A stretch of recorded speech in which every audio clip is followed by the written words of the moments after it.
your nation, your province, your southern Alberta. From the heart of Lethbridge, it's Bridge City News Weekend Edition with Jeanette Roche. Hello and thanks for joining us. Alberta's Transportation Minister Devin Dreeshen announced more investments into Alberta's highways on Thursday. Dreeshen says investing in our roads and bridge projects helps to build an even stronger economy and helps to keep Albertans safe. This $8 billion announcement that we made is actually a $718 million increase from last year's budget. So in this $8 billion capital plan, we are making strategic investments to support the development of economic corridors that will help create employment opportunities for Albertans and foster economic growth across the province now and in the years to come. So with this $8 billion capital plan, more than $2 billion will build critical infrastructure on our provincial highway networks. And this funding is for the planning, design, and construction of major highway and bridge projects across the province. We're investing in improvements to key economic corridors that provide vital links to markets in and out of Alberta, supporting businesses exporting goods and importing products, and also helping Alberta families get home safely. The Lethbridge School Division was happy to hear that more funding will be headed their way to upgrade classrooms and to improve bus transportation. Superintendent of Business Operations Christine Lee says the division will have until September of 2024 to transition to the government's new funding model for bus transportation, which reduces distance requirements for eligible ridership. The division will work with Southland Transportation and the division's partner, Holy Spirit Catholic School Division, on a transition plan. We'd have to transport 2.4 kilometers or greater from your resident school. That now changes to 1 kilometer if you're in kindergarten through grade 6, or if you're in grades 7 through 12, it's now 2 kilometers. And so that's welcome news. Our families will be excited. However, it's not without its challenges. Now we're going to have to work with Southland Transportation to determine exactly how many more kids we'll be transporting. So how many buses will we need? How many different routes will we have to recut? How many more drivers will they need? They'll have to train those drivers, and of course there is funding for that in the provincial budget as well for training. Southland will have to probably add more mechanics, more storage space for their buses. So it's a significant increase in the amount of busing.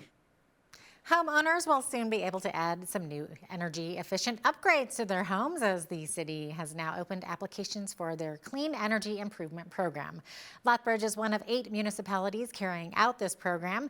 Angela Stewart has more on what it all entails and what homeowners can expect during the application process. Renovations can be costly, especially if you're in the market for energy-efficient updates. Thanks to a new loan program, the city is making those home improvement costs a little bit more affordable for homeowners. In partnership with Alberta municipalities, the city launched their Clean Energy Improvement Program Tuesday. This program is a way for homeowners to really manage that cost, to invest in some of those improvements that they've maybe been looking at. The program, you have to pre-qualify for it, then you actually have to do a home energy audit and then get the contractors. The payment doesn't come until later, until the work has actually been completed. When asked about eligibility for the program, Laverty says the homeowner's property tax payment history must be in good standing to qualify. We also have an affordable housing component of our program, which is a bit unique, but that allows some of our less privileged property to participate in the program as well. Lethbridge received about $3.8 million from the Federation of Canadian Municipalities Green Municipal Fund to support the implementation of the program. The program also launched in 8 other Alberta municipalities. I think it's fantastic to be able to see that what it's done in other areas, and they've now launched it, and with us being able to come on board, it's great. The Chinook Arch Regional Library System announced on Wednesday that they'll be offering new light therapy lamps free of charge for 26 member library systems across southern Alberta. Staff with Chinook Arch told us that light therapy is vital since it's used to treat seasonal affective disorder. They are a small portable device which can be easily loaned out through our member libraries, and the public just takes them home and places them wherever they need, whether it's on a desktop or a tabletop or even a nightstand. And you plug it in, and for maybe even as little as 30 minutes a day, you should see good positive effects. And that's why we're so pleased that Alberta Health Services has partnered with us, because they were able to provide an information sheet and recommendations on use for these devices. Light therapy lamps are available to borrow in libraries in Lethbridge, Cardston, Nanton, and Stirling. After the break, we dive into Alberta's $2.4 billion budget surplus. We tell you where the money's going, who's happy with it, and who's not. Keep it right here.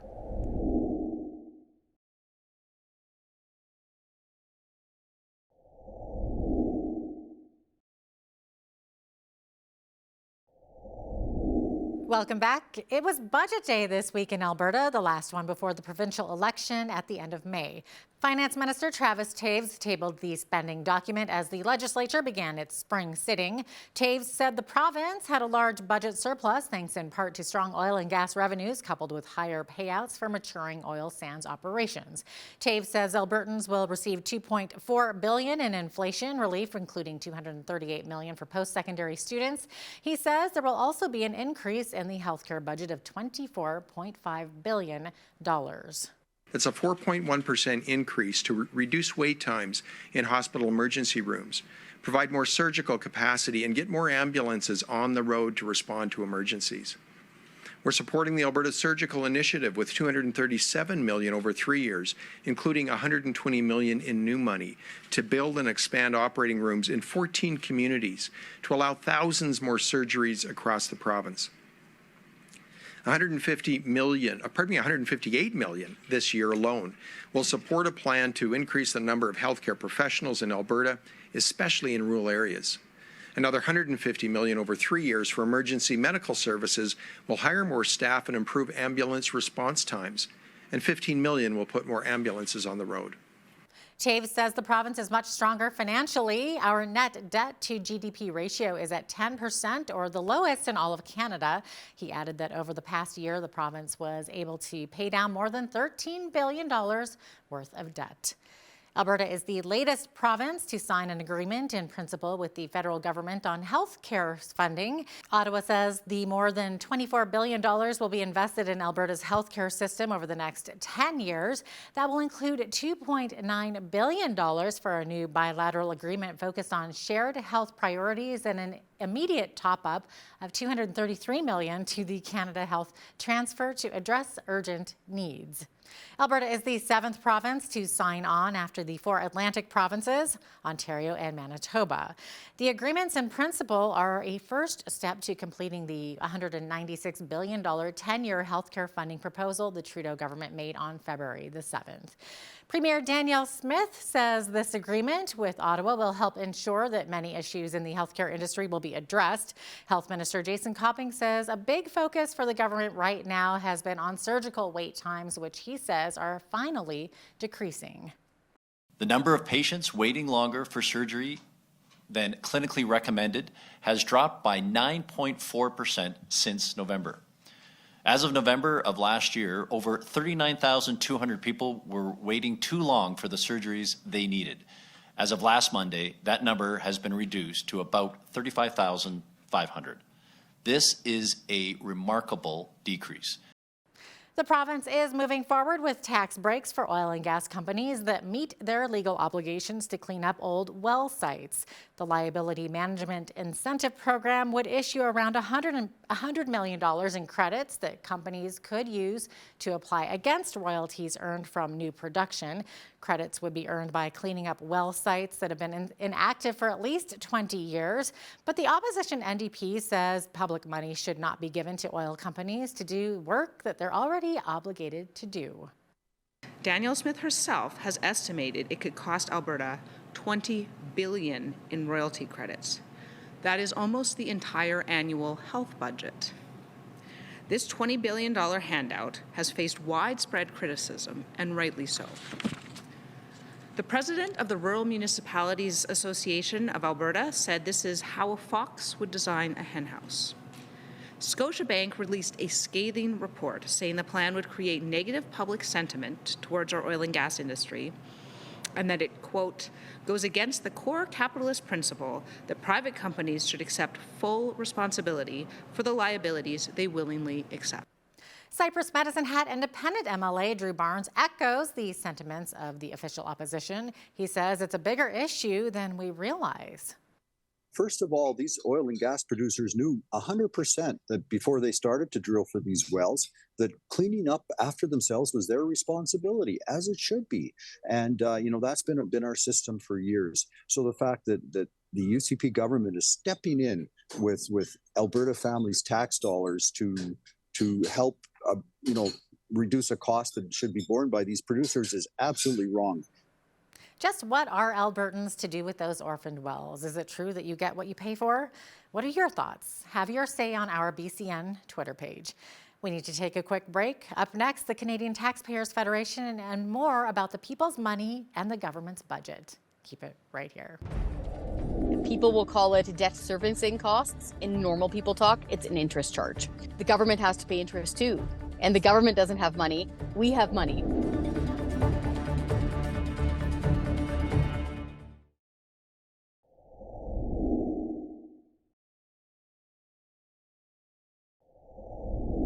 We have more details on the recently released Alberta budget. Who's happy with it and who isn't?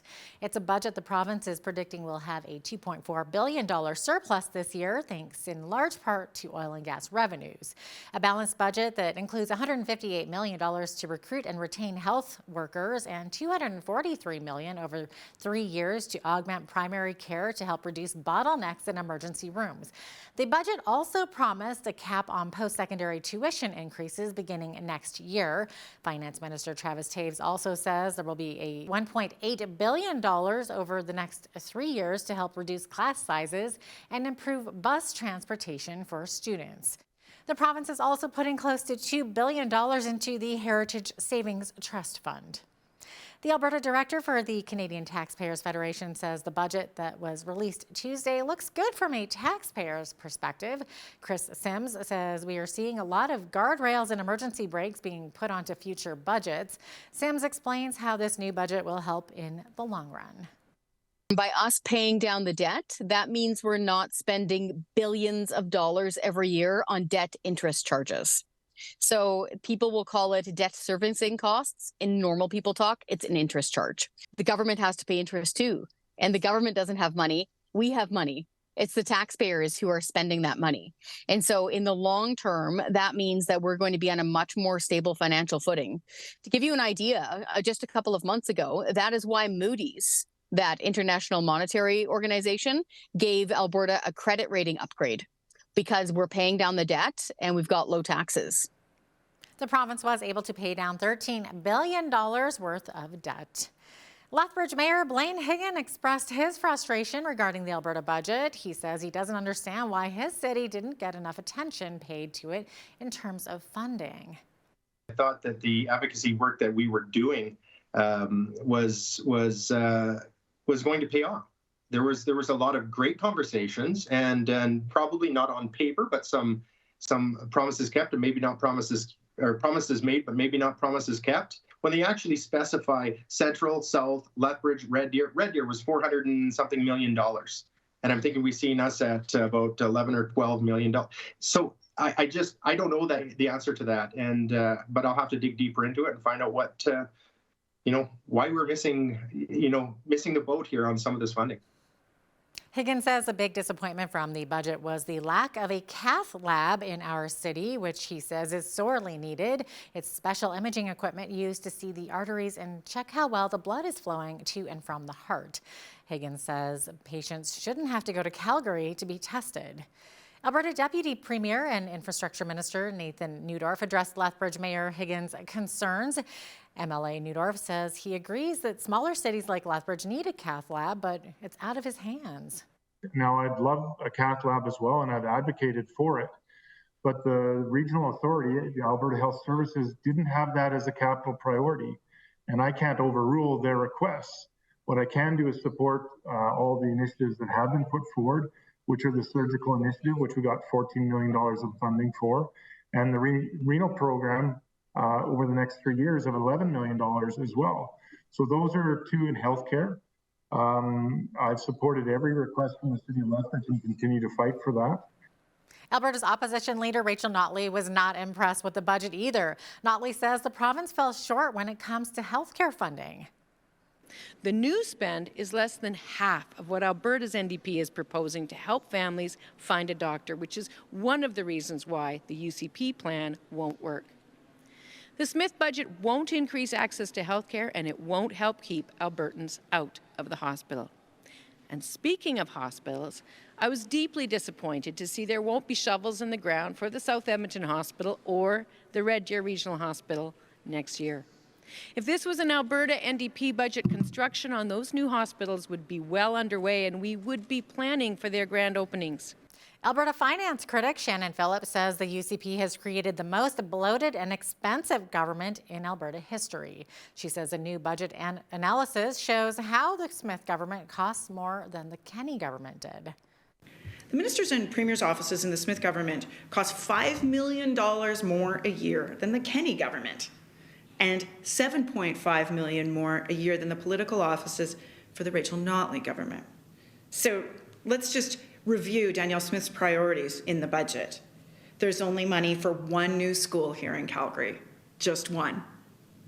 But there's money for 27 ministers' offices and an almost 30% increase in spending on political staff, on campaign staff. We need to take a quick break, but we'll bring you more when we return.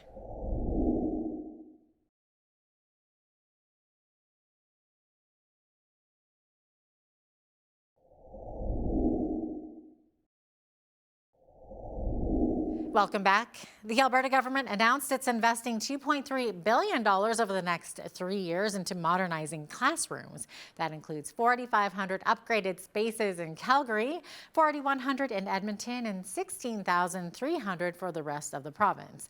Education Minister Adriana LaGrange says the investment includes $372 million towards 10 new schools and 16 replacement schools. LaGrange says that includes a new school in West Lethbridge. Of the remaining 5 projects, 3 are new schools, including a new public K-9 school in the community of Edgemont in Edmonton, a new Catholic elementary school in West Lethbridge, and a new public high school in Raymond, Alberta. The remaining 2 fully funded construction projects are both replacement schools. The replacement of Penhold Elementary School in Penhold will be fully funded. And we will also fully fund the replacement of Holy Family Catholic School in Wassetna. Meanwhile, Alberta's Teachers Association President Jason Schilling says the budget is a good start, but it might be a few years too late. He says in terms of funding across Canada, Alberta is dead last and would need a boost of $1.2 billion to meet the Canadian average. I would like to have seen more towards making sure that we are funding growth accordingly. You need to fund kids the first day they walk into that building to the last day that they walk out, not over the course of 3 years, because what it does is it puts school boards behind. And we've seen a flat budget without accounting for growth within the system for the last several years. And to throw money at it this year and say, okay, now we're accounting for growth. Well, you didn't do it for the last 3 years. And so there's still a lot of catch up that needs to be done right now. And we're hearing from teachers about the pressures that they're having trying to meet their students' needs. And there's some money there, but we're still working at a deficit right now. Inclusion Alberta says the 2023 budget failed to address the needs of thousands of children and adults with developmental disabilities. Staff explained why they were not impressed with Travis Tave's budget. Budget 2023 announced $137 million in additional funding to disability services, which is a substantial amount of money. But the vast majority of that money is to sustain the existing increase in staff wages that was announced in December. So what's left after that increase really won't go anywhere near close to addressing the thousands of Albertans who are currently waiting for supports and services. Data released in March of 2022 showed upwards of 6,000 children and adults without any supports through the FSCD or PDD program. The Alberta government recently unpaused the indexation of AISH. They also said in December of last year that there would be $24 million in wage increases for just over 19,000 disability support workers. That includes around 1,000 homeless shelter staff and family violence prevention workers. Well, the 2023 Ag Expo and North American Seed Fair kicked off on Tuesday at the Lethbridge and District Exhibition. Hundreds of ag industry experts made their way to the city to showcase the newest in farming technology. Video journalist Micah Quinn chatted with organizers and exhibitors about why this event is so important to farmers.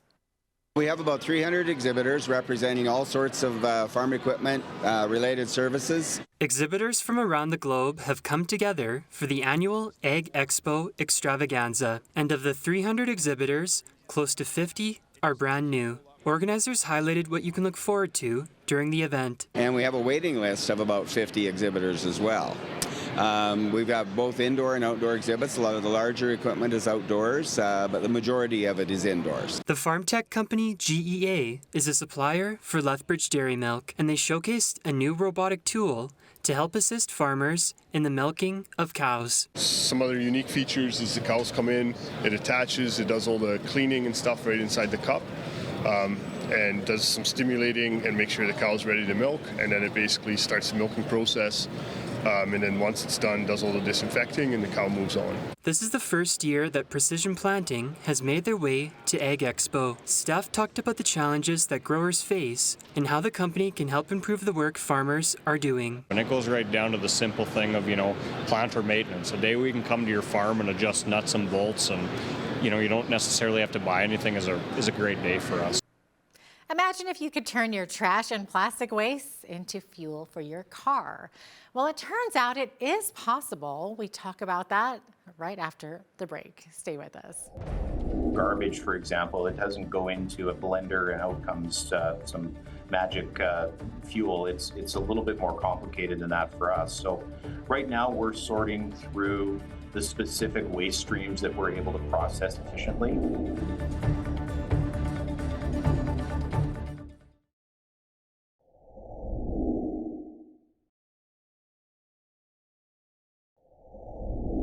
Imagine a solution to plastic waste being dumped into the landfill or even the ocean.